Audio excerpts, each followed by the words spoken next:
Well, it's me, the lowest ELO you know. Right now, I'm 782 ELO. I'm about to show you 3 matches that I played, starting with exciting and ending with extremely exciting. And real quick, if you want to get closer to the community, join the Discord. Without further ado, let's begin. So game 1 begins, and we're still in the old shit. What I mean by that is the stretch res.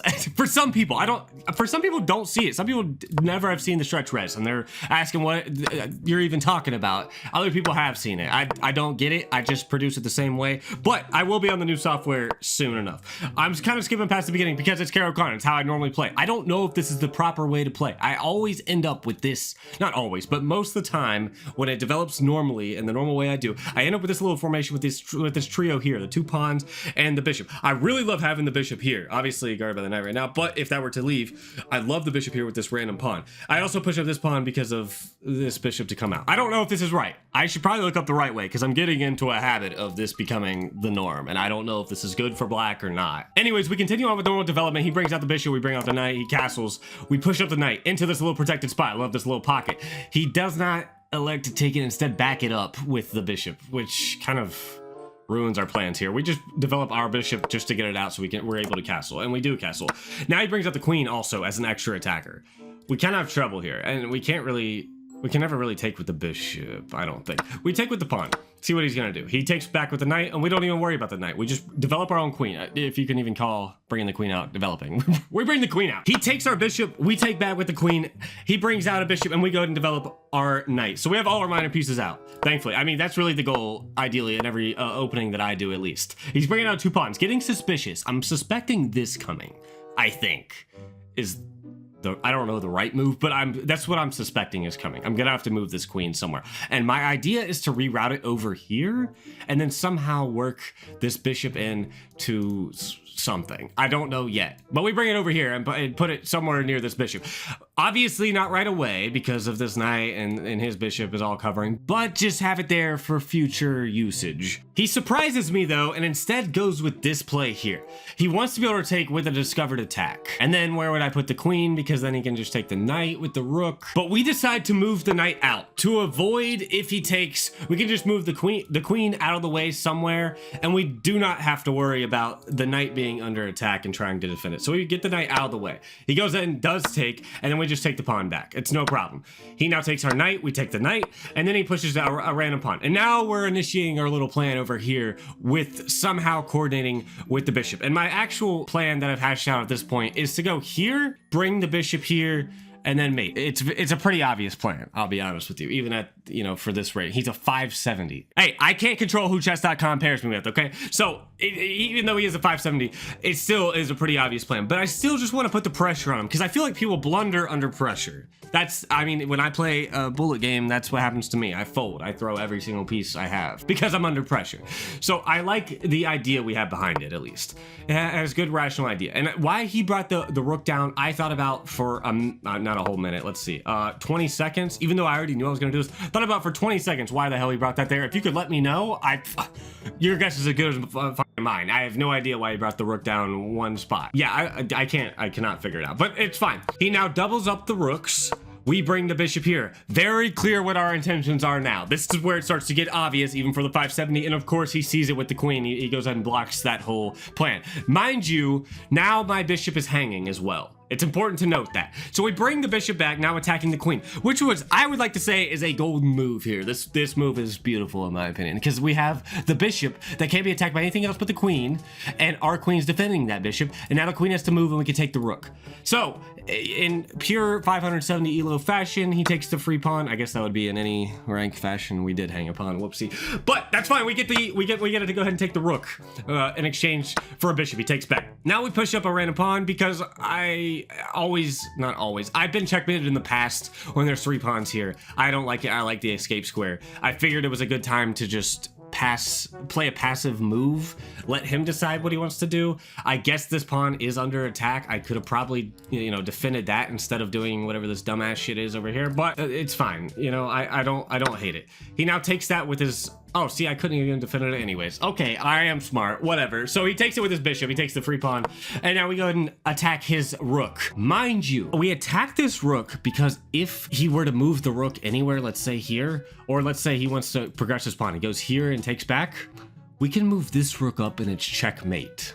It's mate if he moves the rook anywhere. He moves the rook down and takes it. Guess what? Guess what he just did? I can't move this rook because of the pen. The checkmate opportunity completely extinguished because of this stupid move. He takes my rook. Yeah, I can take back, but I can't mate him because I cannot move the rook. I'm a level with you.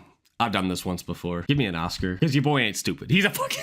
he is, though. He's an idiot. An idiot. We go up with the queen, baby. He just resigns, because, of course, it would be bang, bang, mate. Game 2. Now, this game is just downright disrespectful. Not gonna spoil anything, but 0 mistakes, 0 blunders, 0 misses. Just gonna put it out there, okay? So we go and play King's Pawn. We developed the only way we know how as white. I feel like also bringing the knight out, or pushing that pawn there was a throw with... Whatever. It gets more interesting here very shortly. He takes back with the knight. We develop a bishop. We put a knight here. Remember how last game I said I love the knights here with a protected a pawn protecting it. Now we have to move the knight and we just go ahead and take. He takes back with queen. We develop a knight. He brings the knight out, which... Take your blinders off for a second. Look at the board, and you'll notice that his bishop is hanging because if we take, this is defended by the queen. The only thing I can take back is the queen. He doesn't want to lose his queen for a bishop, does he? No, he does not. He ends up moving the knight directly right back, which is fine. We just develop our next knight. Now, I guess he has plans to do this. He thinks he's slick with it. He thinks I don't see this 300 ELO level play here, which, I mean, don't get me wrong, I've tried myself recently, probably last week. But we go ahead and block with the knight, defended again by this crucial pawn in the center. Centralize your pawns, all I can say. Centralize the pawns. We go ahead and take, oh yeah, by the way, he hangs another piece. He places the pawn down to attack my knight. I guess he doesn't necessarily hang it, because it would be an even trade in the long run, but he does hang the knight, so it extinguishes all sorts of plans that he had with attacking this piece and trying to mate me, which feels nice. You know, you eliminate the attack, you neutralize the attack. He does not choose to take this knight. Bear in mind, if he even were to take it, we'd probably move the king here. Now these are both connected, and maybe eventually move the pawn here if he doesn't again after that take, which he could. Well, no, he couldn't. If you take, move. He can't even take because his queen would be hanging.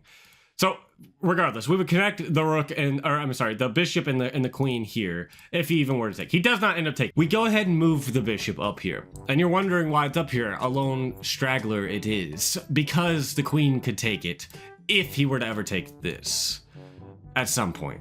Maybe not though if we move.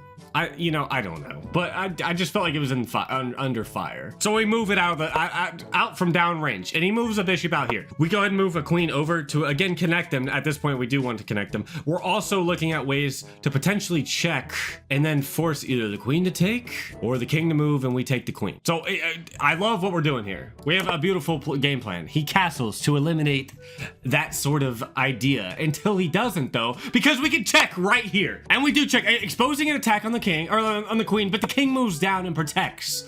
I figure the best course of action here is to go ahead and just take the queen. I hate trading out queens. I love having my queen. That's how all the cool stuff happens. Every time anything cool happens, it happens with the queen, to me at least.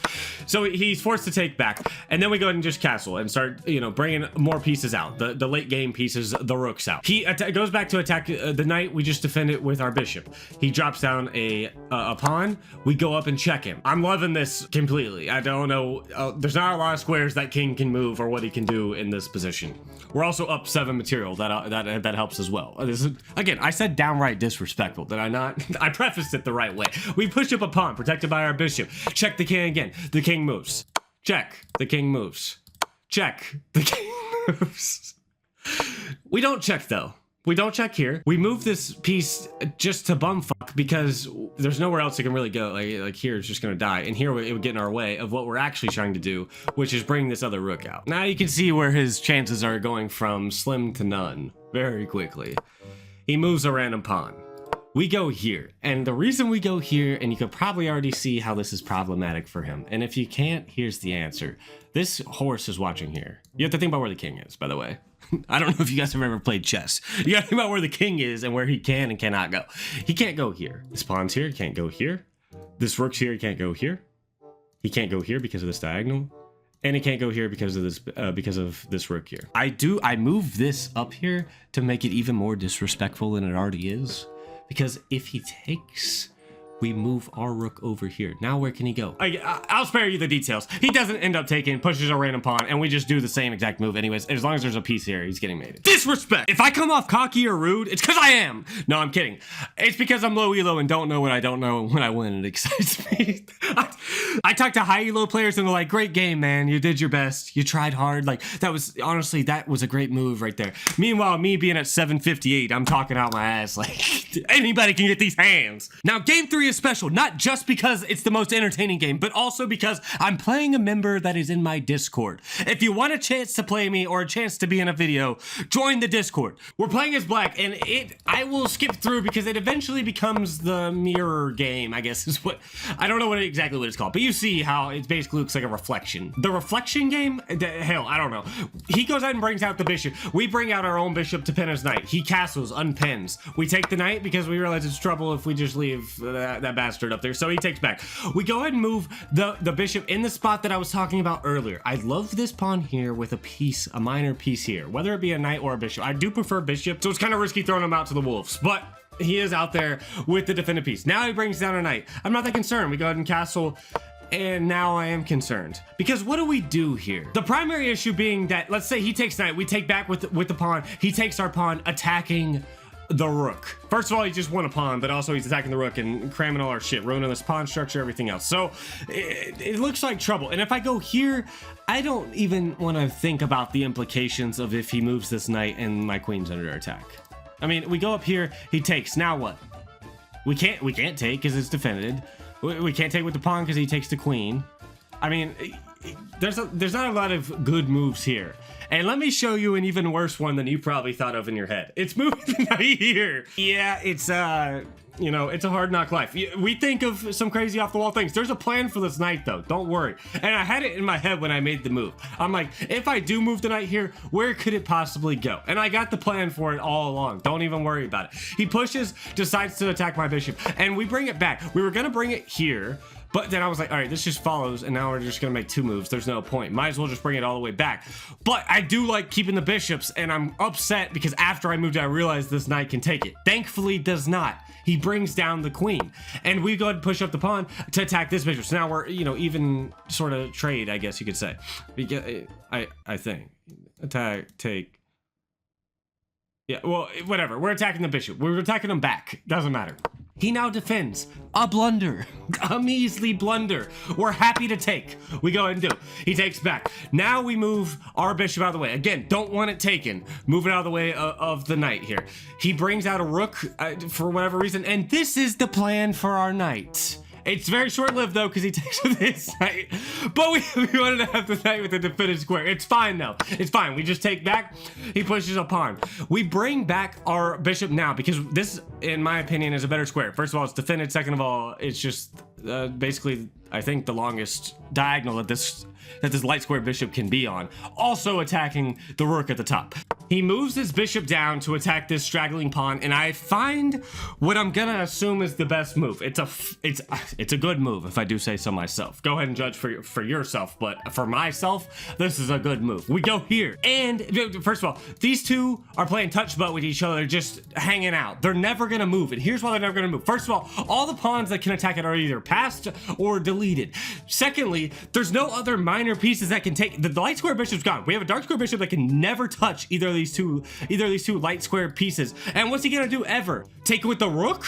You want to lose a rook or you want to lose a queen? Which one? And the king obviously can never take either. So it's perfect. These are here. These are concreted in permanent pieces here. I'm taking up his side of the board permanently, forever. He moves his rook out. We go ahead and bring a knight up to, oh, I don't know, fork these two, which I feel like is genius. He moves the rook out of the way, and instead of taking, we have a better idea, or so we think. We're gonna push here to eventually push here.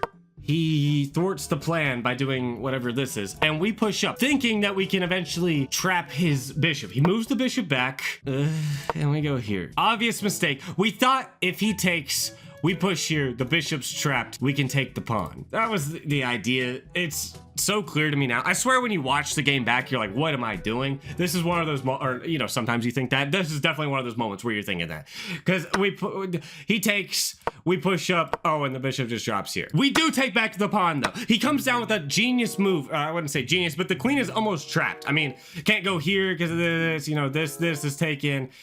You obviously can't take here because it would take, can't go here. So basically we could go here or anywhere on this, I believe, anywhere on this file. We go and move down. We move out the way, we get it out the, we get out the way. We move our rook up here because in our head, we're still up that stupid bishop that was over here. In my head, I still think I'm up material. Meanwhile, I'm down 1 material. Mistake, obviously. Do not trade off if you're down. That's like rule number 6 of playing chess. I've learned this a long time ago. I know, I understand. But this was not part of the plan. This was a miscalculation completely. He takes the rook, we take back. He takes now with queen. And we are now realizing, oh, we're now down 2 material. The queen, by the way, when it came, took a pawn. Now I'm realizing I cannot trade off the queen. First of all, I wouldn't want to trade off the queen anyways, because I love having the queen. I hate trading it off. But secondly, I now know I cannot, I literally cannot trade off the queen if I want to have a good game. I mean, I could, but it just wouldn't be a good idea. So we gotta move the queen up here. By the way, this is mate here. If he does something dumb, I don't okay, like that, I guess. Whoops, did not mean to click that. But if he does something dumb, this is mate. Meanwhile, we have lost all the time in the game. Peep the time, we're at 57 seconds. He's at 3:14, he is chilling. He is putting the pressure on us. We are slowly cracking under pressure, I think. I don't know. We're setting up mate. Let's see if he does something dumb. He doesn't, obviously. He's not gonna do anything dumb. However, you could argue this is dumb because of this here. And you know what my stupid head is thinking? My dumbass brain is thinking. If we take this, I saw this in the game. I spent 30 seconds talking about it. You see we're at 57 now? We're about to drop to like 20 seconds because I'm sitting here thinking for 30 seconds about this. Do I want to give up the little touch putt going on? The little patty cake going on? Do I want to give it up? For 1. For 2, if I take, I feel like he's going to go over here and we're going to be forced to trade out queens. Where's my where my queen going to go? I'm still in the mindset of we cannot trade out queens because after all, he's up 2 material. When in reality, if takes and offers trade of queens, we take. Now I have a rook and, well, I guess the bishop would be up here. And I have a rook available. He's up, what, 2 pawns? If I take here, now he's up 1 pawn. And he has a bishop. I have a rook. It would be completely winning for me to take this. But in the game, in the heat of the moment, in 30 seconds, I've determined that this is not the right move. And instead, we bring up the rook. He now brings his rook over, determining that I think he is about to decide to sacrifice. I don't know. I don't know his exact thoughts, but he's centering his rook over here. And we, with 21 seconds, we spend almost all 20 of them to determine to sacrifice the rook and go here, and he takes it like a, he takes the bait, he goes, he takes it, and we go up and immediately check the king. There's 8 seconds left. There was 6 in the last move. We went from 6.6, we're rushing, we're panicking, my heart is beating. We take and check, he moves here, and we find the checkmate.